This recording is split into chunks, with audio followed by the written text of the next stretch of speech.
What's up, everybody? Welcome to Mom's Dinner. My name is Susie Weinrich. Here, we're helping you feel successful at dinner time with super simple and delicious recipes. If that sounds good to you, we would love to have you subscribe to the channel.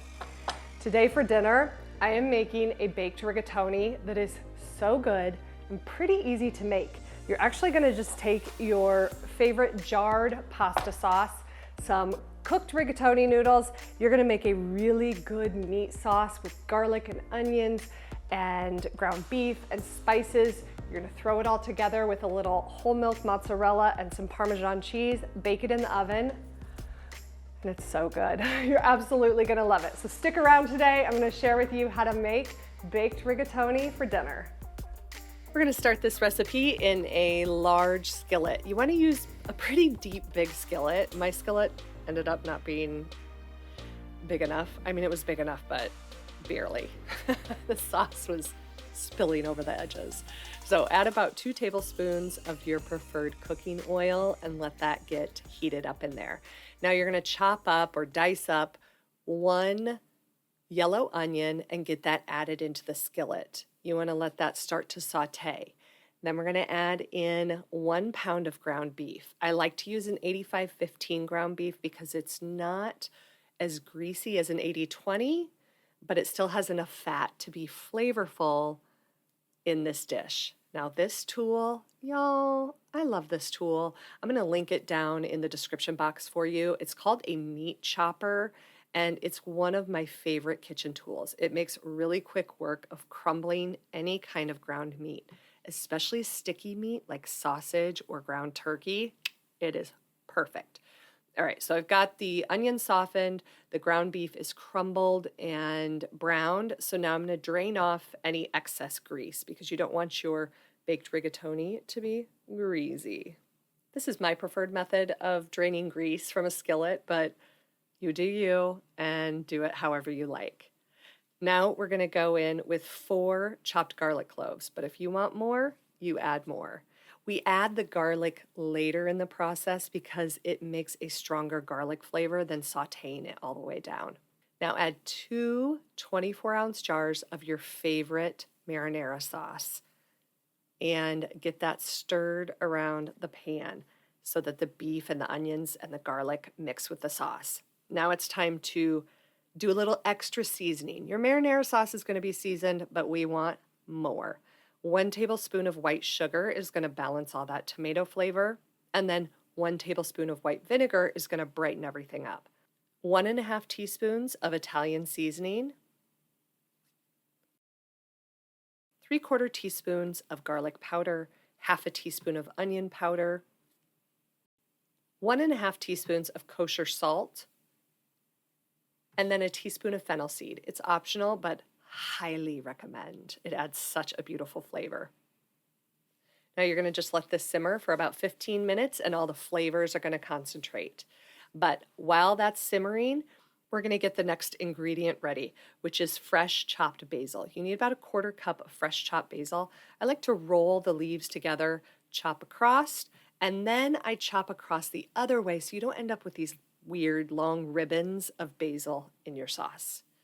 Now you need 8 ounces of whole milk mozzarella shredded and 1/2 cup of parmesan cheese that's shredded. I literally can't express to you how much I hate grating cheese. But it makes such a difference in how your cheese melts in all of your recipes that I'll still do it even though I hate it. The sauce has simmered for about 15 minutes and the flavors are super concentrated and really delicious. So we're gonna add in the final ingredients. We're gonna add in 1/4 cup of heavy cream, and I'm just gonna eyeball it because I don't wanna dirty my, that's my dog, my liquid measuring cup. So we'll get that stirred in, and then the last thing we're gonna add to this homemade sauce is 1/4 cup of fresh chopped basil. I've got a little bit more than 1/4 cup. I bet I have about 1/3 cup here, but fresh basil's so good. So we're just gonna add it all in. I'm gonna get this all stirred up and then we are going to get everything put together. This is very close to spilling over the edge of this skillet. So make sure you make your sauce in a deep skillet, or even a Dutch oven would be perfect. All right, let's get this baby all thrown together because that's what we're gonna do. You wanna grab a deep dish, like 9 by 13 baking dish. I've just got a glass kind of Pyrex one here. We're gonna spray it with a little non-stick spray really generously. Then I'm gonna set that to the side. I have this big bowl that I love. I was missing a big bowl for a really long time. It comes in so handy to mix up all these kind of really big things. I actually got this at a Restaurant Depot. That's like a Costco for restaurants. Awesome. But get yourself a really big one. So while I was making that sauce, I let a pound of rigatoni boil to al dente in salted water. And so that's what I have here. So it is all ready. So I'm gonna pour that right in. And then we're gonna take all of that sauce, and hopefully I don't spill it because it is so full. Oh my gosh, it's so heavy. Okay, pour that right over the rigatoni. I've got my oven preheated to 350 degrees. Let me double check that. I do have it preheated to 350, but now I'm not sure that's right. That is correct, 350 degrees. Now I'm gonna stir this so that it coats all the rigatoni. The reason we love the rigatoni for this recipe is that that big noodle with the, large space in the middle, it can fill up with that meaty sauce. My mouth is watering. Swallow. Okay. Ooh, y'all. Now we're gonna take about 1.5 cups of that shredded mozzarella that I killed myself shredding. And we're gonna get that mixed in as well. And this is gonna bake up so cheesy and so flavorful. You're gonna love it. Oh, woo. So tonight I actually am having a crowd of people over for dinner. We are planning a trip to Greece and Croatia next spring. And so we're going with a group of people and we are going to plan it tonight, and I'm going to provide dinner while we plan. And I am so excited. This is the first time that we're going to be traveling international, and I am so excited. I can feel Europe calling my name. I am meant to travel internationally. I love to travel. So, I guess I've been to Jamaica and stuff, but I've never traveled across the pond, as they say. So we're doing Greece and Croatia to start that journey. And of course, I'll probably put it here on YouTube. So stay tuned. All right, this is going to really fill up this pan. Oh my gosh, so good. Okay, so just get that pressed in there so that everything fits. You can see, look at this. You can totally see that this will feed a crowd. It weighs a ton.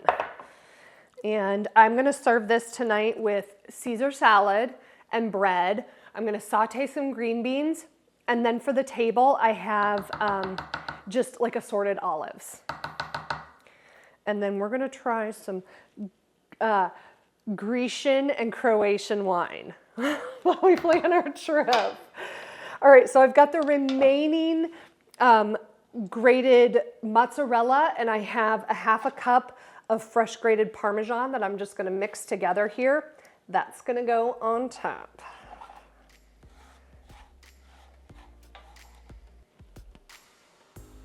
Okay.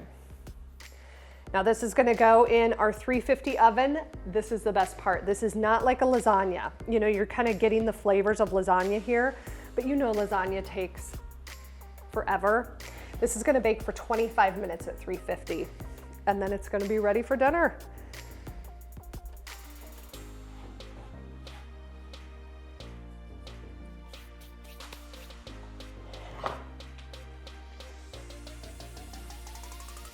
All right, this baked up to absolute perfection and my house smells so good.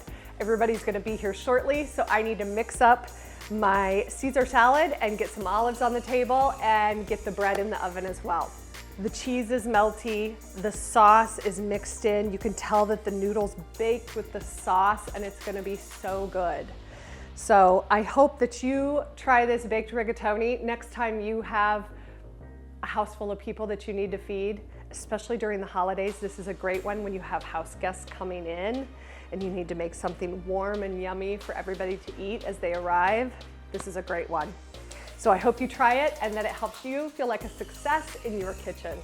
Join me next week on Tuesday for another recipe video. You can come back every week for something new. And now you can actually join the channel for as little as 99 cents for extra perks and bonuses. So we'll see you next week.